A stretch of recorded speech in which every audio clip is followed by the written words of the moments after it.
Alright guys, welcome back to the next video in the product research course. This one's important. I actually made this. I had it written out differently and I just spent the last 30 minutes, didn't take that long, making this into a checklist because I actually have these printed out.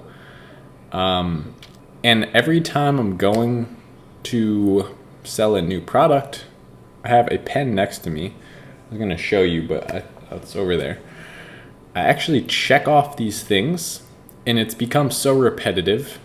I still do it just because it's fun to check off and see that it's actually verifiable that you should be spending money on this product. But I think this will be really, really good for you guys because you're going to be able to just either, maybe you could do something like this. You could download it. These will be available for download right in the description, guys. Description of this module. So just how you click the link for Jungle Scout, you'll be able to click the link here. So what you could actually do is just X off everything that works. So open this up and have your product open right here as you're analyzing and say, okay, 7 out of 16 listings have over 250 sales. Check. Do 7 out of 16 listings have under 250 reviews? Put a big X through that box. Maybe you'll make it bold too. Here we go. Check. So let's go over the criteria here really quickly, or not so quickly. Let's just go over it. Let's take these boxes out of here and go over the criteria. So you will be able to print. I actually like printing these off and using pen. Really easy. Probably a waste of paper, but yeah, either way, you could download this right down here. I want to make sure you guys have something in front of you so that when you're working, I want to reward the people that take action. Okay, so I know you guys are just like me. If you're watching this, it means you're just like me 18 months ago. Well, more than that. You're just like me 2 years ago when I was first starting. Okay, you had the same mentality. Investing in yourself, and you want to, follow a sequence from people who have done it before. That's going to guarantee that you'll actually have sales and be able to accomplish a successful business that captures sales on Amazon, right? So 7 out of 16 listings, over 250 sales. Now, I used to do 7 out of 12, but I noticed that's just like a weird number. Like 7 out of 12 doesn't really mean anything. Generally, there's 16 listings that gets pulled up as the top of Jungle Scout. And that's the standard view for Jungle Scout. So I did out of 16. And generally, I end up giving myself leeway, and I'm like, all right, it's out of 16, so I guess it works. So I just went ahead and changed that. 7 out of 16 listings over 250 sales. That's just going to show that there's demand, and it's not biased demand. So there's actually demand for new sellers in the market as well, because not just one person is making all the sales. We see that we want to see 7 out of 16, so a little less than half. Okay, a little less than half have over 250 sales. Means the sales are spread out. So likelihood of if you can get a listing on page 1 within that first 16, 50% chance that your sales will be over 250. And that's just mathematically speaking. And it's not even mathematically speaking because it's not 50% exactly. But you get what I'm saying. Okay, so you want to actually, we'll go on talk about improving and differentiating. That's a whole nother subject, but just grasp that. 7 out of 16 listings under 250 reviews. Now, a lot of people say 75 there. I think that's kind of BS. Every product I've ever had, I've competed with people with hundreds of reviews. It's never been an issue. The only time it was an issue is when I didn't differentiate, and that didn't have anything to do with reviews. People weren't buying my product because of the fact that they could buy it from the top of page 1 and they weren't going to get it from mine on page 6. They weren't buying it just because they weren't not buying it because I didn't have reviews. So point being, you could get 10, 15, 20 reviews within your first month to 2 months selling a product. That, in my experience, has been plenty to compete with people that have 250 reviews or less, as long as you've improved that product. We'll go into that in a little bit more depth. But just use this as a general check mark. Let's go through and we'll say we found a product that hits this. And it hits that, so we'll go on to the next one. the price over $14.99. This is actually really important because when you start getting under $15, you're going to have to sell so many more units to achieve the profit margin that we're aiming for, which is a livable income at about $3,000 a month. That's just every product. We're expecting that to be the minimum of profit we'll make. That gets pretty difficult when you have a very low price product. The lowest my fees on Amazon have ever been were like $3.70. So let's just say we cut $4 off of that. You're already at $11. And then say the product cost $2 and the shipping was $1. Okay. So now you're at, $8. And that gets, we could eat that. We could keep eating that up very quickly. Point being, you want your profit margin, or you want your price rather, to be over $15. $19.99 is a much more reasonable price to sell it than $14.99. I think $14.99, I tend to stay away from those products. It's a headache. You have to sell so many. It's easier to sell 20 products a day at $19.99 than it is to sell 40 at $14.99. You're just making up that difference. So product is not seasonal. Now I was showing you the Google trend graphs earlier. That's how you're going to determine that. We could also use the helium 10 graphs, which we learned how to interpret. If it's higher sales rank for most of the year and then dips down occasionally, that's going to represent a seasonal product. So we want to make sure that it's something, and you could just use common sense on this, right?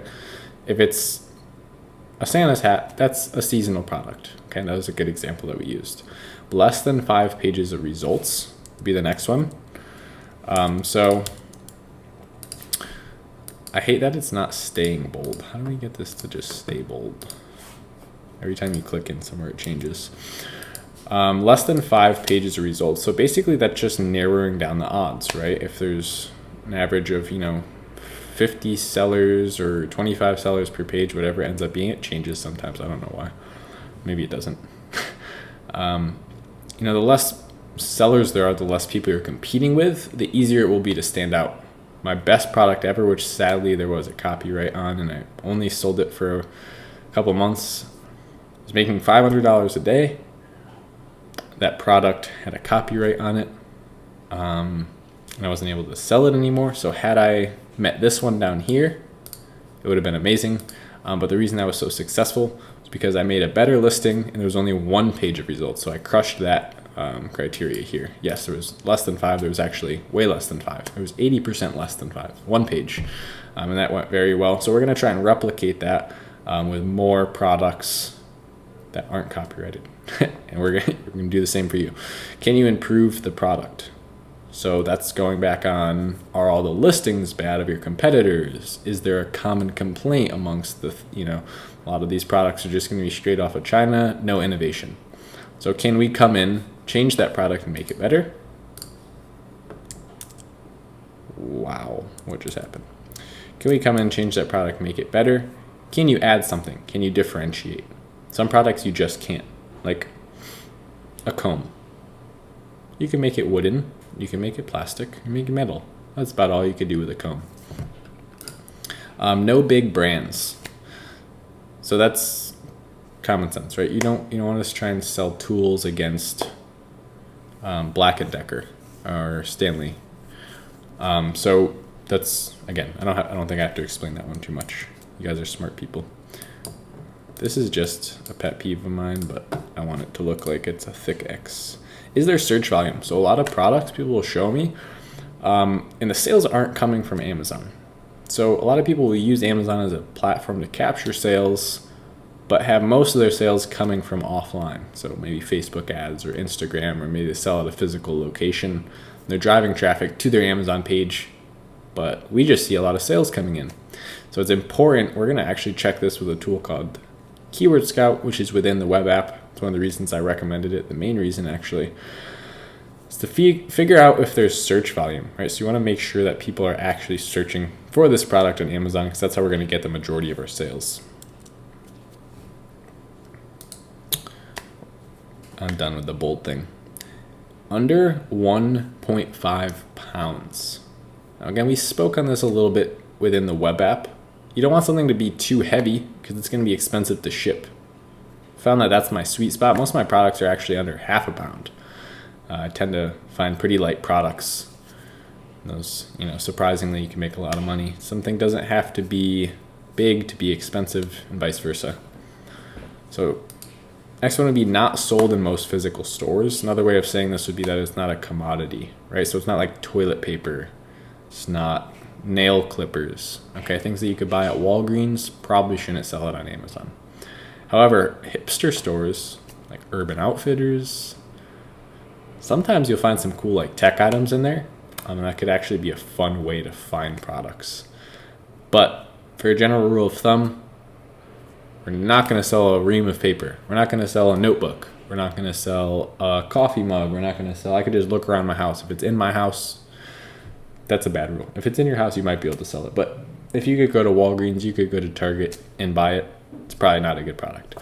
Not patented or copyrighted. It's a huge one. We're going to actually go over in a separate lesson how to figure out if it is or not. Profit margin over 30%. Again, we're going to go over how to determine profit margin in another lesson. Easy way to figure this out is with AMZ Scout FBA Calculator, one of the tools I told you needed. All you have to do is type in your shipping costs. You're going to get that from your supplier, and the product cost. Also, you're going to get that from your supplier. It'll calculate your margin for you. So that's actually going to be called net margin. Or you call that net margin profit, which is net versus gross. So net margin over 30%. So that means if I am selling a $100 product, am I going to make $30 out of thin air? That's kind of what profit is. It's just money that you're making after all expenses, right? So is it durable? So I tend to stay away from things that are glass or will break easily. Electronic items, a lot of the time I have sold electronics successfully, but they tend to break and you get a higher return rate, which is annoying. So stick to the more basic durable products. I've been going into like rustic and farmhouse niche lately. That has been really, really good. So there's a lot of artificial plants, wooden products like wooden decor, killer stuff to sell, and you're almost going to have no products that are breaking. And then not dominated by one seller. So this kind of touches on no big brands. We just don't want to see that all the sales are being captured by one main brand. That would, kind of infer that there's some brand loyalty there, right? So customers aren't always easily swayed to buy from a new seller. So we want to find the markets where it's already just kind of a normal thing for there not to be like one main seller that's killing it. A lot of the times when you do see that there's one main seller, you'll see that it's also patented or copyrighted. That's, because no one else can sell it. So whoever owns that copyright or patent, they're going to get all the sales. So guys, if your checklist looks like this, go order that product. Test it out. Nothing will ever be 100%. So I wanted to give you a list that you could actually fill out and say, okay, I'm just procrastinating by not trying this product, right? I've improved this product. It has all the sales requirements. It's not seasonal. I'm going to test it out. Maybe I'm going to try 150 units. Let me try this and see if it works. That's what I want you guys to do. I want to reward the people that take action. So, other than that, guys, print this out, download it. It will be a link. Probably not a link. It'll just look more like a bold font down there that you could click on and download this. Or you could just copy this and make a version yourself. If you don't like the look of it, I didn't spend too much time on this. Font, at least. Getting all these criteria, however, have accrued over the past 2 years. So I'd say I spent a lot of time on the criteria, but the font doesn't matter. So other than that, guys, I'll see you in the next lesson.